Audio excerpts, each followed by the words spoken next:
అక్కినేని నాగార్జున కుటుంబం మీద తెలంగాణ మంత్రి కొండా సురేఖ్ గారు అనుచితమైనటువంటి వ్యాఖ్యలు చేసినటువంటి నేపథ్యంలోనే కాంగ్రెస్ పార్టీ అధిష్టానం కొండా సురేఖ మీద సీరియస్గా ఉన్నట్లుగా ఆవిడ్ని మంత్రి పదవి నుంచి తొలగించబోతున్నట్లుగా సోషల్ మీడియా వేదికగా ఇప్పుడు ఒక వార్త హల్చల్ చేస్తున్నటువంటి నేపథ్యంలో అమలా గారు ఈ అంశాన్ని రాహుల్ గాంధీ దృష్టికి అలాగే ప్రియాంక గాంధీ దృష్టికి తీసుకువెళ్ళారని, అది తెలిసినటువంటి రాహుల్ గాంధీ గారు రేవంత్ రెడ్డికి కాల్ చేసి ఈ అంశం మీద ఆయన తెలుసుకున్నట్లుగా తరువాత రేవంత్ రెడ్డి కొండా సురేఖ గారికి వార్నింగ్ ఇచ్చినట్లుగా సోషల్ మీడియాలో ఒక వార్త సర్క్యులేట్ అవుతున్నటువంటి నేపథ్యంలో అసలు ఈ వార్తలో వాస్తవం ఉందా లేదా అనేది మనం విశ్లేషణ చేసుకునేటువంటి ప్రయత్నం అయితే చేద్దాం. ప్రస్తుతం మనతో పాటు ఉన్నారు ప్రముఖ సినీ రాజకీయ విశ్లేషకులు, ప్రముఖ సీనియర్ జర్నలిస్ట్ యజ్ఞమూర్తి గారు. వారితో మాట్లాడదాం.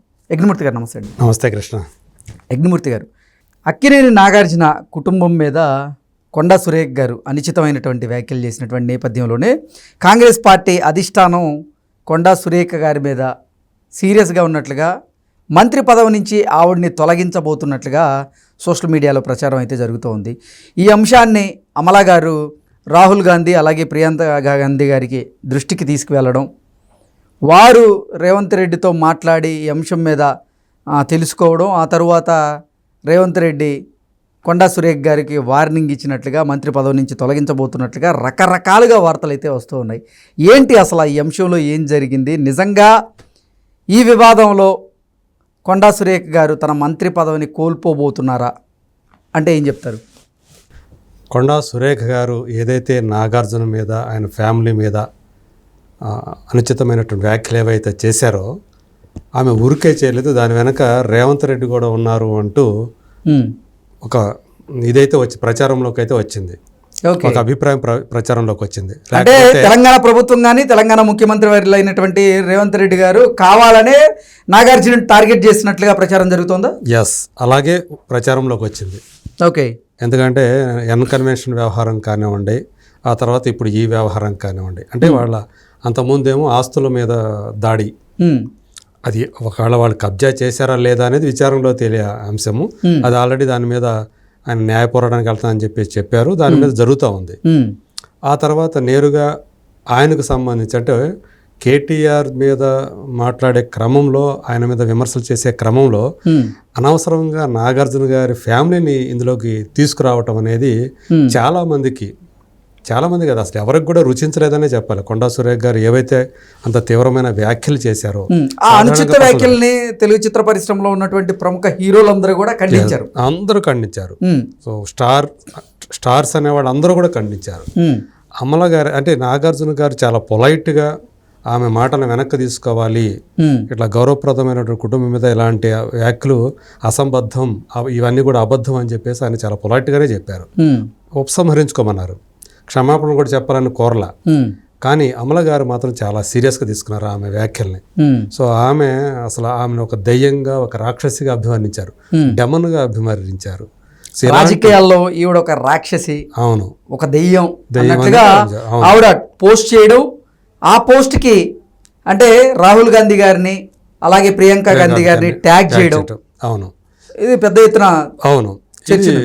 అంటే అమల అక్కినేని గారు ఆమె చిన్న సెలబ్రిటీ ఏం కాదు.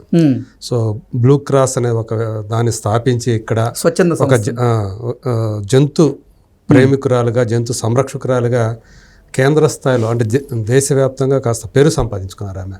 అలాగే ఒకప్పుడు ఆమె పేరు పొందిన నటి కూడా. సో అందువల్ల ఆమెకి దేశవ్యాప్తంగా ఎంతో కొంత పేరైతే ఉంది ఆమెకి. అలాగే ఆమె సంపాదించుకున్నటువంటి జంతు ప్రేమికురాలకు ఏదైతే బ్లూ క్రాస్ అనేది పెట్టి ఆమె చేస్తున్నటువంటి సోషల్ సర్వీస్ ఏదైతే ఉందో అది కూడా ఆమెకి ఎంతో గుర్తింపు తెచ్చింది. ఈ నేపథ్యంలో ఆమె ట్యాగ్ చేసి రాహుల్ గాంధీకి అలాగే ప్రియాంక గాంధీకి ఖచ్చితంగా అంటే మీ పార్టీలో ఇలాంటి డెమన్స్కి మీరు కంటిన్యూ చేస్తారా, వీళ్ళ మీద చర్యలు తీసుకుంటారా లేదా అని క్వశ్చన్ చేశారు ఆమె. సో ఇది రాహుల్ గాంధీని కొంచెం ఆయన సీరియస్గానే దీన్ని తీసుకున్నట్టుగా మనకు అందుతున్నటువంటి సమాచారం. ఓకే, ఏంటి అసలు ఏం జరిగింది ఏంటి అని చెప్పి ఆయన రేవంత్ రెడ్డి గారిని కూడా కనుక్కున్నారని కూడా చెప్తున్నారు. రేవంత్ రెడ్డి గారు వివరణ ఇచ్చినట్టుగా కూడా. సో మరి కానీ ఇది ఆ పర్సనల్ లైఫ్లోకి ఎందుకు వెళ్ళాల్సి వచ్చింది? సో చేసినటువంటి వ్యాఖ్యలు కూడా అవి ఎంత తీవ్ర దుమారాన్ని రేపే, పార్టీకి ఎంత నష్టం కలుగుతుంది దానివల్ల, ప్రభుత్వానికి ఎంత నష్టం కలుగుతుంది, ప్రభుత్వ ప్రతిష్టకి ఏం దెబ్బ తగులుతుంది.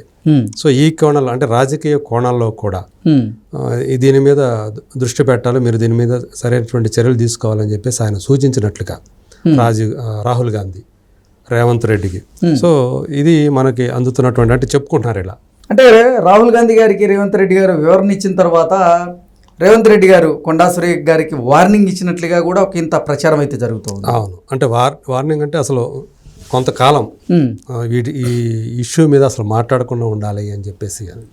అయితే ఇప్పుడేంటంటే కొంతమంది ఇది చాలా పార్టీకి ప్రభుత్వానికి బాగా నష్టం కలిగించింది అని ప్రభుత్వంలోని కొంతమంది, అలాగే పార్టీకి సంబంధించిన పెద్దలు, సో ఎవరైతే ఉన్నారో వాళ్ళందరూ కూడా సురేఖ మీద కాస్త గురుగా ఉన్నారు పార్టీ. అంటే ఈ విషయంలో సురేఖకి సపోర్ట్గా చేసిన వాళ్ళు అత్యల్ప సంఖ్యలో ఉండటం, అత్యధికులు ఆమె చేసింది 100% తప్పు, అలా మాట్లాడకూడదు, అలాంటి ఒక గౌరవప్రదమైనటువంటి పదవిలో ఉన్న వ్యక్తి అలా మాట్లాడటం తప్పు, సో ఇది మొత్తం ప్రభుత్వానికే మచ్చ అనేది ఆ యాంగిల్లో చూసి ఆమెని అసలు కొంతకాలం మంత్రి పదవి నుంచి బర్తరఫ్ చేయాలి, సస్పెండ్ చేయాలి అని కూడా డిమాండ్ చేసినట్టుగా తెలుస్తూ ఉంది మనకు అందుతున్నటువంటి సోర్సెస్ ప్రకారం.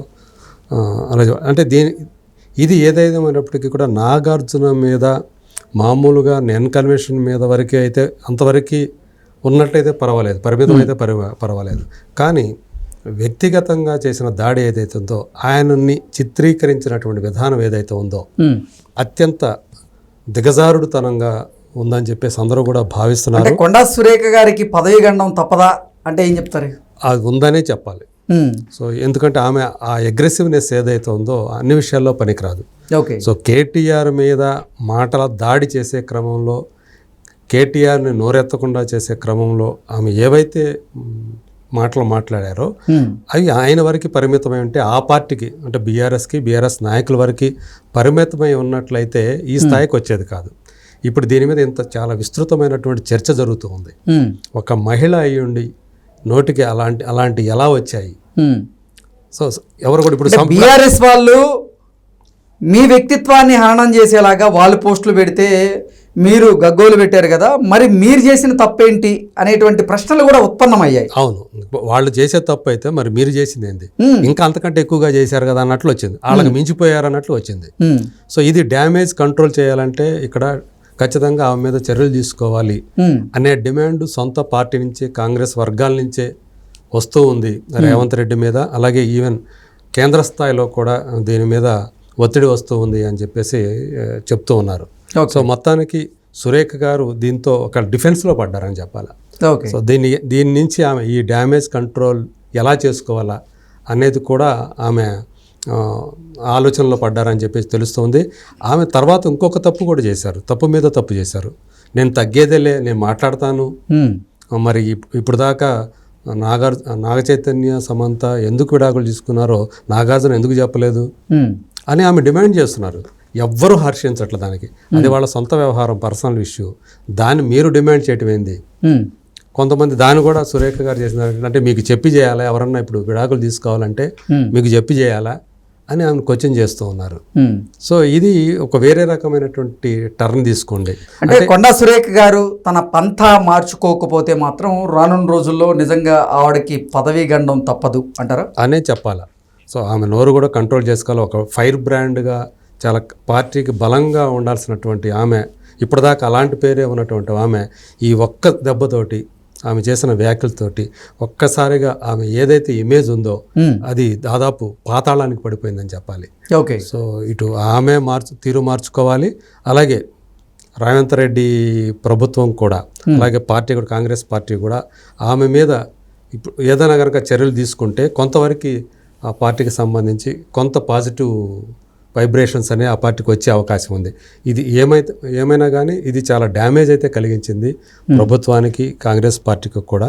సో చూద్దాం వాళ్ళు దీని నుంచి వాళ్ళు ఏం చర్యలు తీసుకుంటారేంటి. రాహుల్ గాంధీ మనకు అందుతున్న సమాచారం బట్టి ఆయన చర్యలు తీసుకోవాల్సిందే అని చెప్పేసి ఆయన అంటున్నారు అని సలహా ఇచ్చారు, సూచించారు. అంటే ఆదేశాలు ఇచ్చారు అన్నట్టుగా మనకు తెలుస్తూ ఉంది. మరి అది త్వరగా ఇప్పుడే జరుగుతుందా లేకపోతే అనేది చూడాలి. అయితే ఇంకో పక్క నాగార్జున సంబంధించి కన్వెన్షన్ సెంటర్ ఏదైతే ఉందో ఆ విషయంలో మాత్రం ప్రభుత్వం వెనక్కి తగ్గట్లేదు. సో ఆయన మీద మరింత ఆ విషయంలో ఒత్తిడి తీసుకొచ్చే ప్రయత్నంలో ఉంది. అందులో భాగంగా ఆయన మీద క్రిమినల్ చర్యలకు కూడా ఇప్పుడు సమాయత్తమయ్యారని కూడా మనకు అందుతున్నటువంటి సమాచారం. Okay sir, thank you so much. Thank you.